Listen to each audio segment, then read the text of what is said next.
Friends, this Victoria Day, I give you Her former Majesty, Queen Victoria, and Her current Majesty, Queen Elizabeth II.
Hello friends, I'm Mack and welcome once more to my living room.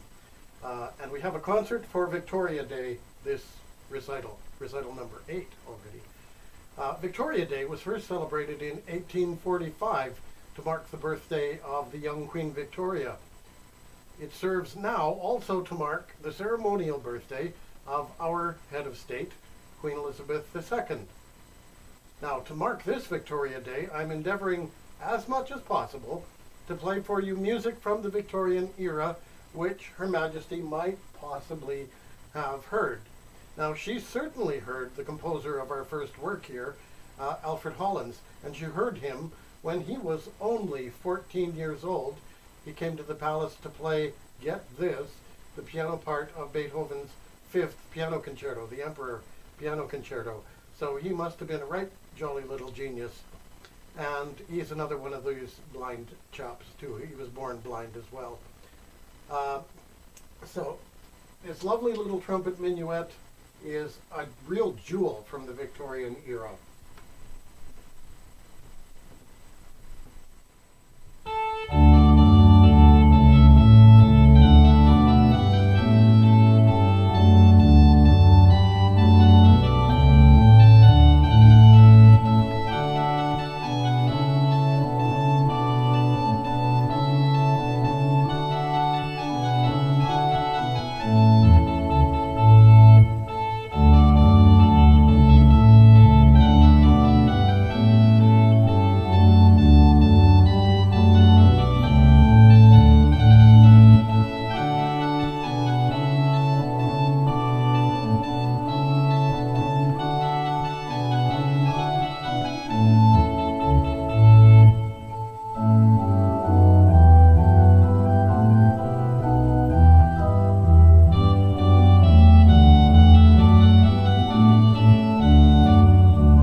Our next set of two pieces is by Samuel Wesley, who, because we have two sets of Wesleys in this recital, we need to clarify. This is the earlier one, the direct son of Charles Wesley, the hymn writer, and one of the first proponents of the music of Johann Sebastian Bach in England.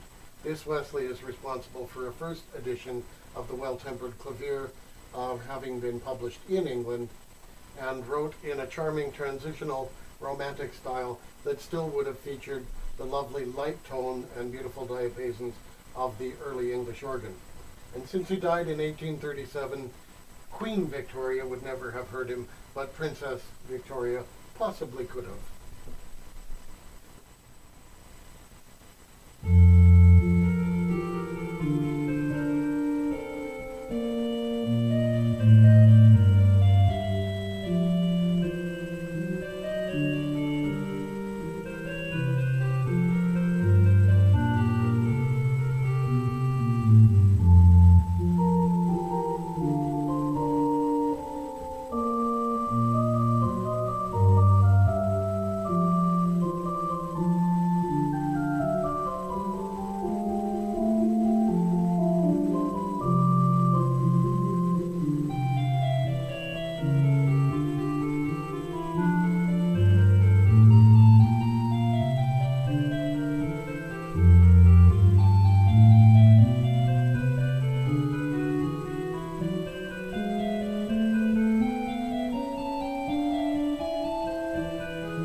Our next piece is by one of the most prominent composers of church music of the Victorian age, Sir John Stainer.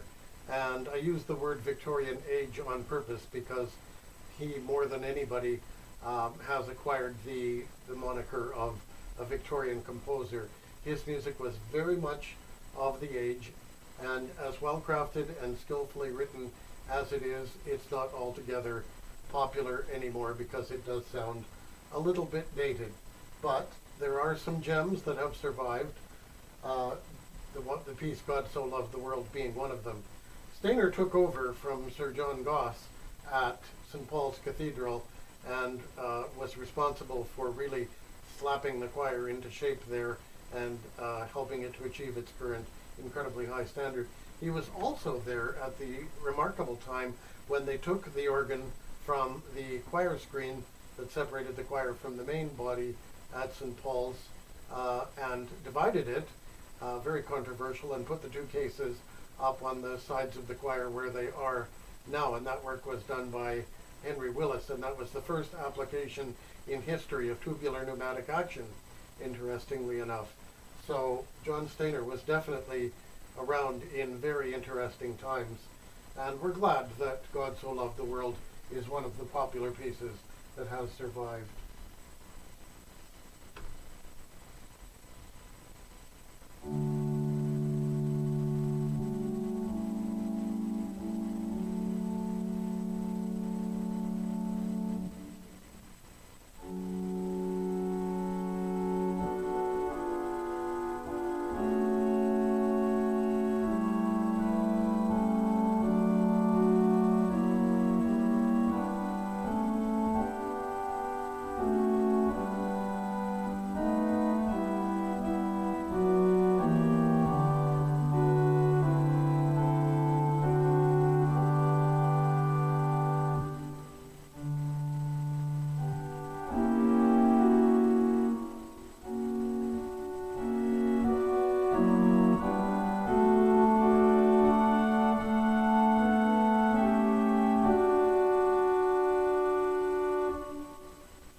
The next piece is by another one of the Wesleys. Remember, I said we were going to have two of them in this recital.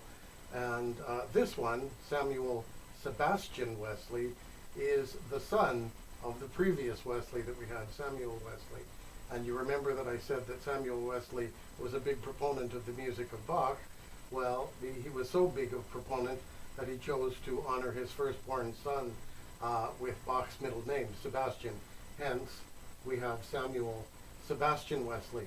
He was highly respected in his day, held posts at Leeds Parish Church and at Winchester Cathedral and Gloucester Cathedral. He was responsible for getting the organ in the Crystal Palace transferred over to Winchester Cathedral, and he is also responsible, together with Henry Willis, for inventing the concave radiating pedal board that makes all of our pedaling so much easier. So we're very, very, very grateful for that. Holsworthy church bells, just a short little fantasy on the sound of the chimes at Holsworthy Church. I shouldn't have said short, because actually his original is a little too long, and I'm taking as my example of how to shorten it the recording made by George Thalben Ball on the Alexandra Palace way back in 1928 or something like that.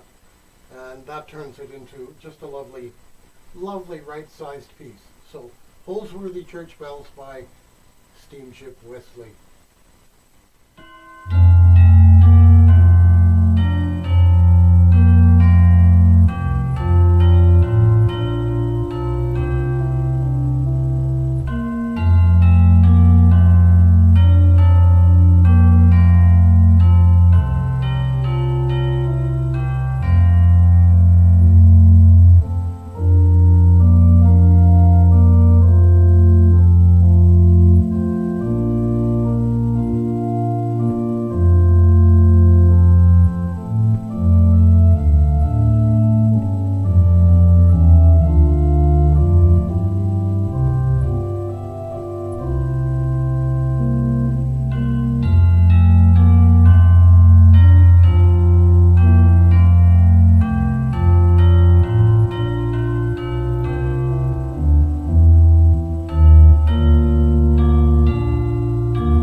In July of 1842, and June as well of that year, a very special visitor was welcomed into Buckingham Palace. This was a German composer who, like the German composer George Frederick Handel before him, had been welcomed and pretty much assimilated by the British public, so much so that he is to this day in many ways considered to be a British composer. I'm talking, of course, about Felix Mendelssohn, and Queen Victoria adored his music, and he was only 10 years older than the Queen, and so they had a lot in common. And of course, she spoke fluent German. And anyway, he was invited to the palace, and they sang duets and trios and songs from his songs collections. And Mendelssohn is said, upon request from the Queen, to have improvised a piece where in the left hand he had the Austrian national anthem, and in the right hand he had Rule Britannia, and it is said to have been a brilliant improvisation. So I would like to play for you right now a piece that's probably very similar to the kind of thing that they would have been singing together. This is from the oratorio Elijah, and it's the famous trio for women's voices, Lift Thine Eyes.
After those famous visits in 1842, Mendelssohn became quite a frequent visitor at the palace, so much so that he was said to remark to a friend that in all of England there is no house more comfortable or where one feels more at home than in Buckingham Palace.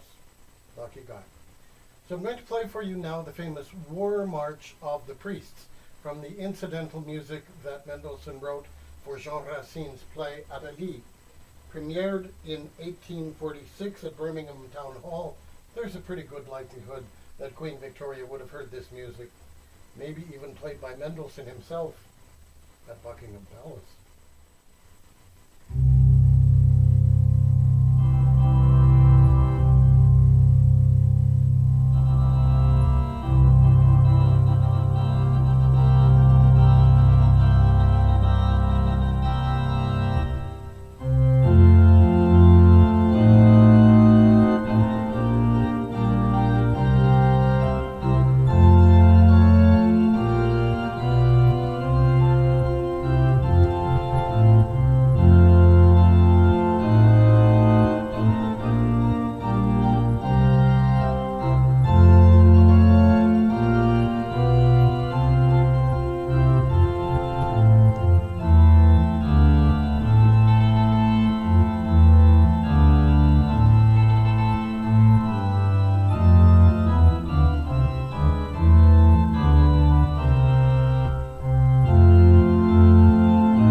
conclude this Victoria Day recital with music that Queen Victoria couldn't possibly have heard because it was composed 15 years after her death by Sir Clifford Hubert Hastings Parry. I'm talking, of course, about Jerusalem. No stirring festivity of a patriotic nature would be at all complete without the full-throated belting of Jerusalem. So feel free to get out whatever flag you care to wave and sing at the top of your lungs, and did those feet in ancient time.